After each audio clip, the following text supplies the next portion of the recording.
सारी दोबारा नहीं करते लोग डिमांड 5 साल 10 साल नहीं मैं नहीं चुकंदा लोग डिमांड पब्लिक डिमांड कर इतने चुकंदा अच्छा की पंचायत ठेका होना 2 पंचायतों साढ़े घोड़े 100 पंचायत ठेका करो ना साढ़े पंचायत चुका के देता गवर्नमेंट लैंड नहीं है उधर सारी जमीन उड़ाई उधर सारी जमीन उड़ाई करना जगह सारा रास्ता सारा रास्ता सारा खराब बन गया रास्ता सारा खराब हो या कल मेरा मोटरसाइकिल स्लिप करने चुका मेरा आया पुट्टी यूनियन ने जिथे साडे मोड़ तक अंडे दिंदे है मोड़ की जो भी अंडे दिंदे वो अज किराए के पासे नसा रहे साडे जानवर किराए के पासे अज नसा रहे ये आखा दे वातावरण की अस बचा रहे हैं ये केड़ा वातावरण का असें सुनना देवका सुंदरीकरण होना ये केड़ा सुंदरीकरण है मैं पूछना इस महफिल च बैठे दे लोकें क्या देवका की माइनिंग होनी चाहिए कि नहीं होनी चाहिए माइनिंग होनी चाहिए या नहीं होनी चाहिए जेह्ड़े लोग चाहते माइनिंग नहीं होनी चाहिए हत्थ खड़ा करो जरा सारा आते आखर माइनिंग नहीं होनी चाहिए तुम कि मीटिंग करा दे उत्थे केड़ी सरकार है जी अपनी लोगों की कंसेंट के बगैर की मीटिंग कराई जा रही जे तुम टेंडर करी तो लोगों का कैसी टाइम बना दो तुम कैसी बेवकूफ बना दे लोग टेंडर तुम करी दा जो लोग चाहते हैं टेंडर कैंसल होए हत्थ खड़ा करो जो लोग चाहते हैं टेंडर कैंसल होए हत्थ खड़ा करो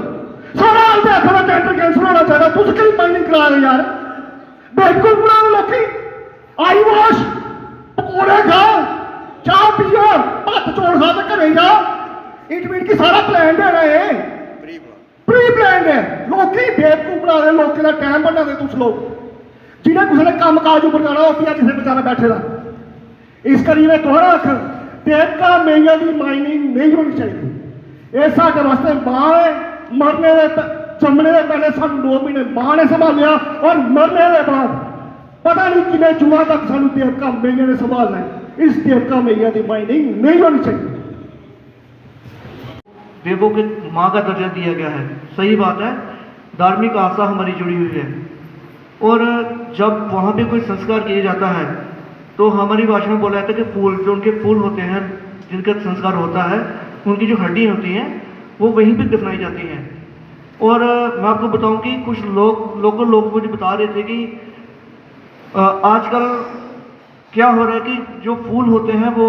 जब कोई वहाँ से रेता ले जाता है तो वो जो फूल हैं लोगों के घर पे आ रहे हैं तो ये ऐसा पहले बिल्कुल भी नहीं था। तो विजयपुर का जो ब्रिज है जब आप नेशनल हाईवे के पास निकलोगे तो आप ध्यान से देखना वो जो ब्रिज के साइड वाला जो एरिया है पूरा का पूरा खाली हो चुका है। उसकी मेरे पास फोटोग्राफ भी पड़ी हुई है और मैं सिर्फ एक बात आपसे पूछना चाहता हूँ वीएमओ साहब, ये देवका हमारी है,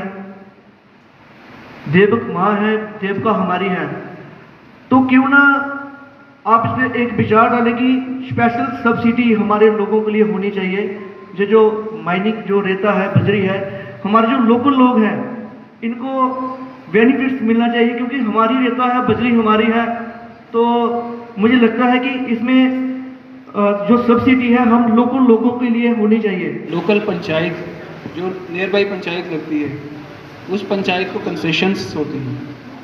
कंसेशंस। सर अज के बुक मिली है डिपार्टमेंट को ये ऊपर पैरामीटर्स लिखे दे हैं कि के होना चाहिए। अच्छा मैं आज डीएमओ साहब तो पूछना चाहना इधर लिखे था एक पैरामीटर्स लोडिंग और होल रोड पर पानी का छिड़काव किया जाएगा। मैं एज ए नायब सरपंच अजे तक नहीं दिखा कि उस रोड ऊपर कोई छिड़काव होया हो। एक नंबर उहदे बाद सर इहदे विच लिखे था कि पंचायत स्कूल विच हस्पताले विच पेड़ लगाए जाएंगे। सर एज ए नायब सरपंच बूढ़ा सलाथी अपर पंचायत डीएमओ साहब तुम मिगी दसो किन्ने बूटे लगे और कुदर कुदर लगे। उहदे बाद मैं उहदे विच होर भी दिखा दा हा इधर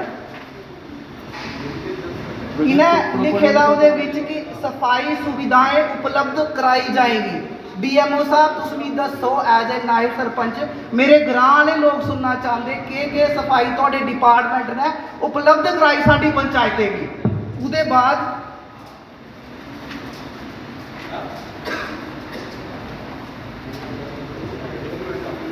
बाद सड़क मरम्मत आई। मैं कुछ पॉइंट्स बोला ना जेड़े मैं थोड़े समझ आ रहे। इहदे च लिखे दा कि सड़क मरम्मत करने वास्ते 1 लाख रुपए की लागत करना है सड़क मरम्मत करके।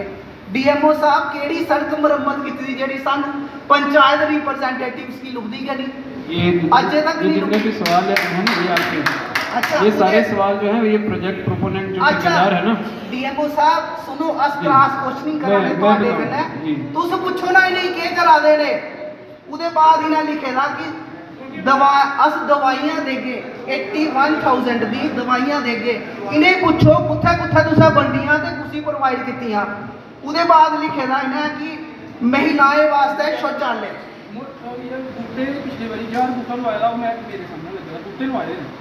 महिलाएं वास्ते शौचालय का निर्माण करना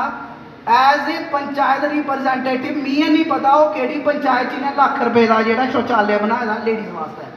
ਉਹਦੇ बाद सर बालिकाएं वास्ते इन्हें किया स्कूल बैग और बुक्स देनियां हियां मी नहीं लगता इन्हें कुछ डिस्ट्रीब्यूट कीतियां होगियां अगर ये इन्ने पैरामीटर्स के उपर खरा नहीं उतरा दे तो उस ब्लैक लिस्ट क्यों नहीं करते ऐसी कंपनी की ब्लैक लिस्ट होना चाहिए जेडे अपने टर्म एंड कंडीशन फुलफिल नहीं करा दी सर मूक दर्शक नहीं बनो ये लोग सुनना चाहते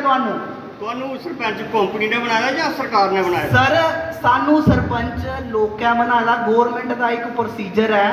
जिदे विच ग्राम ये पोल्यूशन कंट्रोल बोर्ड ने एक कड़ी रहती है जब भी इन्वायरमेंटल क्लियरेंस होता है तो उसमें एक पब्लिक हियरिंग होती है। तो आज हमारे 2 ब्लॉक्स की पब्लिक हियरिंग हुई यहाँ पे 1/5 की और 1/11 की। वहाँ कुछ लोगों ने उसके हक में भी बोला, कुछ लोगों ने रिजेंटमेंट भी की। वो सारा वीडियोग्राफ हुआ, वो वीडियोग्राफ होने के बाद वो सारा एपेक्स बॉडी को चला जाएगा। Jammu Kashmir environmental impact assessment authority है जो इन्वायरमेंटल क्लियरेंस देती है, तो उसके पास वो सारा चला जाएगा। सारी प्रोसीडिंग्स जो है वो ड्यूली रिकॉर्ड हुई हैं, वो सारी वहाँ पे चले जाएगी। जो भी जनता आई थी जिन्होंने ऑब्जेक्शन फाइल किया है उस पर जल्दी कार्रवाई होगी। हाँ, जो छोटी कुछ चीज़ें जो इन्होंने यहाँ पे पॉइंट रेज़ किए थे जो लीज होल्डर का जो है, तो उन्होंने एश्योर किया है कि विद इन 1 मंथ हम सारी कंप्लाइंसेस जो है वो पब्लिक में करेंगे। और PRI पंचायती राज इंस्टीट्यूशन के साथ मिलके वहाँ के लोकल सरपंच पंच साहिबान के साथ मिलके जो भी कंप्लाइंसेस हैं वो करेंगे।